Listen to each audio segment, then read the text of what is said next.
em, exitosos del uso de tecnologías de la información para ofrecer nuevas alternativas contra la corrupción y presionar a los gobiernos.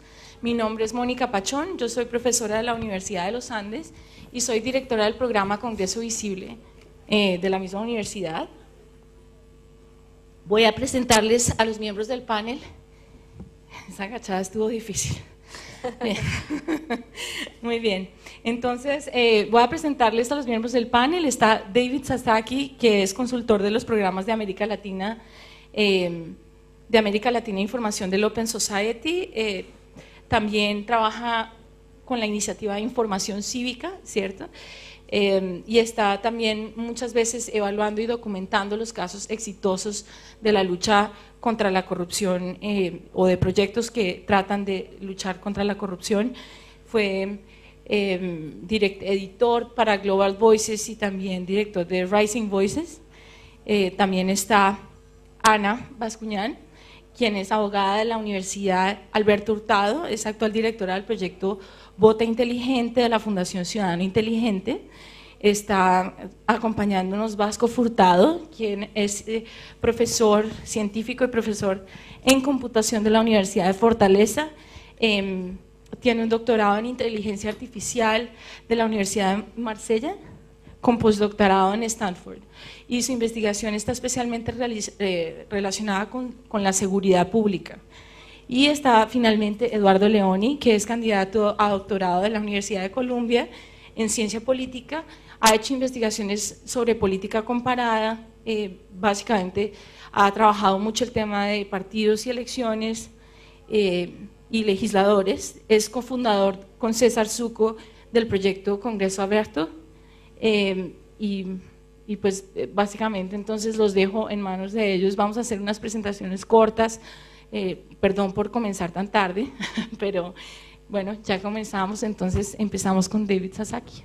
And for this panel it's going to be in English and Spanglish and Spanish and Portuguese and Portugués. We're going to do all of the languages of the Western Hemisphere. A usar todos los idiomas del hemisferio occidental. From about January of this year Desde enero de until este May año or y hasta June, mayo o junio. Actually, where I'm going to start Bueno, de is hecho, with voy a Global partir Voice en realidad itself. con Global Voice. I worked for Global Voices Yo he for trabajado 5 con years. Global It's a Voices durante citizen media 5 platform. años, es una plataforma. The idea is to translate what's La idea es happening in traducir lo que ha conversations or to ocurrido en summarize what's happening in conversaciones o quizás conversations in national resumir lo que ha blogospheres in all of the ocurrido countries en around the los world. blogs en todas partes Translate del some of mundo, those excerpts of those traducir algunos de conversations estos into los English, resultados use a English as inglés a y bridge utilizar el language, inglés como which un is we're going to be idioma doing in this puente, panel, que va a ser lo que vamos a to utilizar then en este translate panel para into other después languages. ser So, for traducido en example, otros países, someone en otros in idiomas. Por China, ejemplo, actually this alguien en happened China. about 4 Bueno, years de hecho, ago. esto ocurrió Someone hace in 4 Taiwan años que could alguien en understand Taiwán how Chilean podía presidential candidates are quería entender using cómo the los candidatos internet chilenos by utilizaban reading la posts internet, from the Chilean leyendo los blogosphere that were posts que se translated from hacen Spanish into English acá y que se and then traducían al English into inglés y Chinese. después de inglés a chino. All of this fascinated me. Todo esto me Media, the fascinó. fact that ordinary O people sea, could el hecho de que la become gente publishers of común pudiese information ser, and content. pudiese But after a while, I publicar wanted to know, well, what is the quería impact? saber, bueno, Because ¿cuál es not el only was I impacto? interested Porque in the democratization of media and in participating with our voice, but also in being able to change governance, in being able to make our governments more transparent, to hold our leaders more accountable, and to make more social inclusion in political processes, to increase the amount of civic participation.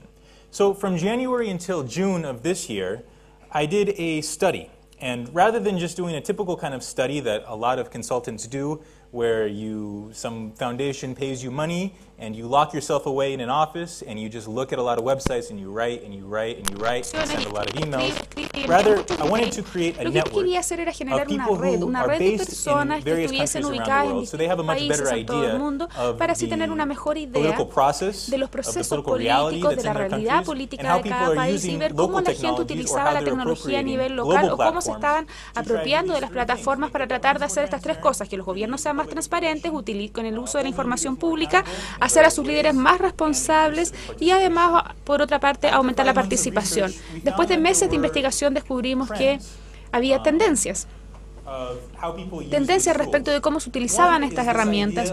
Una de ellas es esta idea de darle a toda la gente de blogs que se enfocaran en los políticos, que los observaran para ver cómo esto puede cambiar el comportamiento de un político. Hay un proyecto en Brasil, no sé cómo, yo no hablo nada de portugués, pero ¿cuál es?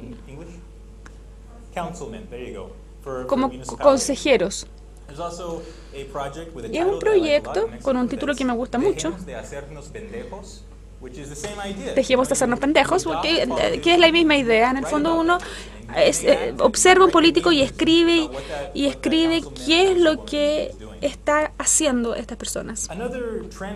Otra tendencia que vimos en muchos de estos proyectos es que existe una dinámica dentro de la sociedad civil y en su relación con los donantes trata respecto de cómo los ciudadanos participan, se relacionan con el gobierno, y es que todo el grupo de la sociedad civil, cada ONG normalmente tiene un informe anual, una memoria anual que publican. Estoy segura que aquí en Chile deben haber 4 o 5 organizaciones de derechos humanos que al final de cada año publican su registro respecto de los abusos a los derechos humanos en Chile, lo que es fantástico y es importante. Y es bueno de que haya más de un grupo haciéndolo, pero muchas veces ellos no se comunican bien entre ellos, o a lo mejor no han resuelto un proceso común por el cual verificar qué realmente es un abuso a los derechos humanos y qué debiéramos hacer con la información disponible. Entonces, un grupo de Camboya hizo un mapa muy similar a lo que vimos acá anteriormente, donde eran como 30 organizaciones contra los derechos humanos, y en vez de descargar toda la información a una red, no ha funcionado muy bien, porque muchas de estas organizaciones dicen, bueno, esto es porque el donante nos da dinero y por eso hacemos el informe, por un donante que tenemos. Entonces hay que pensar que tenemos un solo patrocinador y a veces se relaciona uno con el puro patrocinador. Entonces hay muchos datos que están ocurriendo y que a veces no ha tenido mucho éxito. Alguien esta mañana habló, Patrick, que habló sobre Usahidi, que va más allá de esta protesta espontánea para cambiar el mundo. Tenemos que planificar, tenemos que pensar, tener una estrategia y pensar respecto de cómo trabajar de un punto de vista táctico para así poder completar o alcanzar nuestro objetivo. Porque existen algunos casos en América Latina, no lo he encontrado en ninguna otra parte en realidad, donde existen estos movimientos descentralizados espontáneos. Uno en México, que se llama Internet Necesario, donde los senadores, sin preguntarle a nadie de la sociedad civil, sin publicar ningún artículo para decir por qué era necesario, sin preguntarle a nadie, impusieron un impuesto al acceso de Internet. Y es verdad que a veces en México hay una élite que utiliza la Internet, que tiene Twitter y Facebook. Por lo tanto, los senadores mexicanos dijeron, bueno, esto es un lujo, es un ítem de lujo, por lo tanto, debería ser nuestro derecho imponer un impuesto. Y como los usuarios de Internet no querían pagar más por su conexión, pero más allá se dieron cuenta de que la Internet era una herramienta para el desarrollo, para la educación, para mejorar la gobernabilidad. Era mucho más allá que un lujo, sino que era una necesidad. Y por eso se les ocurrió esta campaña que se llama Internet Necesario. Y las personas empezaron a utilizar Twitter y decían Internet necesario por esta y otra razón, porque la gente lo utiliza para mejorar la educación o porque los profesores se pueden comunicar con los padres, por las distintas razones por las cuales la Internet era una necesidad y no tan solo un lujo. Y terminó siendo una campaña bastante exitosa. Lo que fue importante respecto a esta campaña y por la cual eliminaron este impuesto del 3% es porque había un grupo de personas en México que eran parte de la élite, que no les gustaba admitirlo, pero sí tenían relaciones con los políticos y además con lo que nosotros le llamamos la sociedad de la información. Y estos grupos generaban puentes entre el gobierno, entre los políticos electos y además entre la sociedad civil por otro lado y los usuarios de Internet por otro lado, que eran fundamentales para asegurarse de que este tipo de campaña realmente pudiésemos medir el impacto. Ahora, el uso de mapas es la forma más moderna, más sexy. Todos tienen un mapa, una línea de tiempo, y hay puntitos, y los puntitos con distintos colores, que pueden ser más grandes, más chicos. Todos quieren hacer esto, pero tenemos que pensar más allá que mapas representando información, que es importante, sino que también hay que ver cómo esa información es vista y cómo se puede integrar en campañas que generen cambio. Un grupo de personas que realmente piensan esto y que en Kenia, no, voy a hablar más sobre América Latina mejor.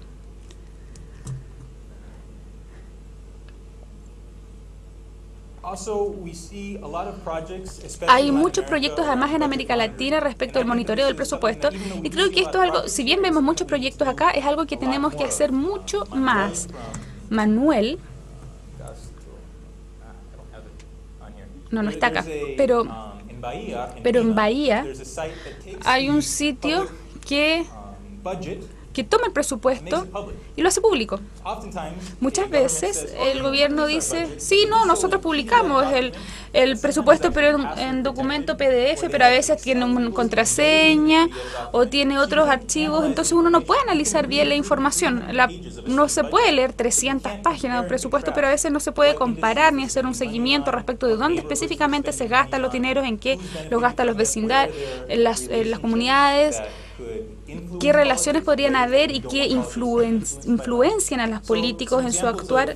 Algunos ejemplos de proyectos de monitoreo de presupuesto, dinero y política en Argentina, Poder Ciudadano, y que ve las campañas. O sea, todos los partidos políticos en Argentina deben emitir un informe anual respecto de las donaciones que se hacen a su partido, parece que 2 semanas antes de las elecciones. Entonces lo que hacen es publicar estos informes PDF grandes que nadie puede leer, y lo que ha hecho Poder Ciudadano, que es el equivalente argentino de Transparency International, es que tienen un sitio web con gráficos, con bases de datos donde pueden comparar bien quién está financiando las campañas de los partidos políticos en Argentina.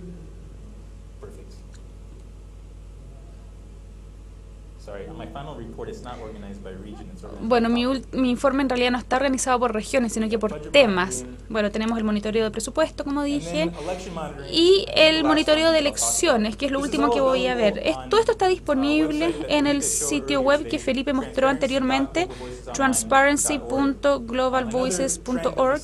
Y otra tendencia que vemos mucho, que está usando USAID, sobre observación en elecciones.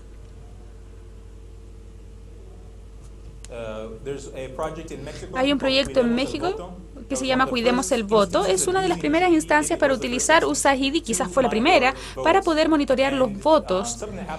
Y algo que ocurre muchas veces en México es que un político puede decir, bueno, voten por mí, y en 2 meses vas a recibir este subsidio, por ejemplo, para la cuenta de la luz. O sea, en el fondo están comprando votos. Y Cuidemos el Voto es una plataforma por la cual uno puede enviar mensajes de texto, o tweet o email y decir, mira, alguien trató de comprar mi voto, alguien me ofreció dinero o me ofrecieron algún tipo de regalo por el voto. Hubo una gran cantidad de denuncias, pero hay cientos de estas denuncias y algunos de estos están muy bien documentados y verificados, pero no encontramos ejemplos respecto de que esto generara cambios, o sea, que alguien dijera, bueno, ya, este candidato ya no puede participar, sino que es más una forma de que los ciudadanos participen y que sean más activos en el proceso. Lo último que quiero mencionar rápidamente, y hemos visto esto con voto inteligente, también con Congreso Abierto, es que hay plataformas que crean perfiles de políticos y que no son los que crean ellos mismos. Normalmente cuando uno busca el nombre de un político en Google, uno va al sitio web de esa persona, donde tienen una foto con una sonrisa y un logo horrible que dice yo voy a salvar el mundo. Y muchas veces no cumplen sus promesas o al menos no les muestran una forma de la cual uno puede medir el progreso que han hecho. Ahora en algunos países cuando uno busca por Google el nombre de un político, en vez de ir al sitio web de su campaña o un sitio web personal, uno ve la página de perfil en un sitio como Voto Inteligente o Congreso Abierto, o deben haber al menos 12 de este tipo de sitio web, que es un sitio web de monitoreo parlamentario que tienen perfiles. Y de hecho hay ciudadanos que votan en algunas legislaciones que pasan, que son discutidas en el Congreso. Y uno puede ver cómo votan los candidatos para ver cómo te representan. Esto es un resumen general respecto a algunas de las plataformas y las tecnologías que vimos disponibles en América Latina que hemos visto hasta hoy día. Vamos con Ana. Thank you, David. Tanta cosa.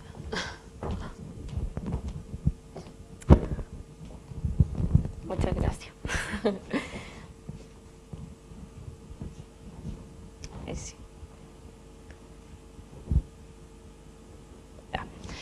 Hola, me presento, yo soy Ana Bascuñán, soy coordinadora y directora del proyecto Voto Inteligente. Y bueno, la verdad es que cuando me invitaron a presentar en este panel sobre las tecnologías de la información en la lucha contra la corrupción y dando casos concretos, la verdad es que me metí a ver ciertos datos que me pudieran representar gráficamente cuál es la percepción que existe sobre la corrupción, para luego, en el fondo, explicar a través del caso concreto que a mí me compete, que es Voto Inteligente, cómo nosotros actuamos en la lucha contra la transparencia y también en la promoción de en la lucha contra la corrupción y en la promoción de la transparencia.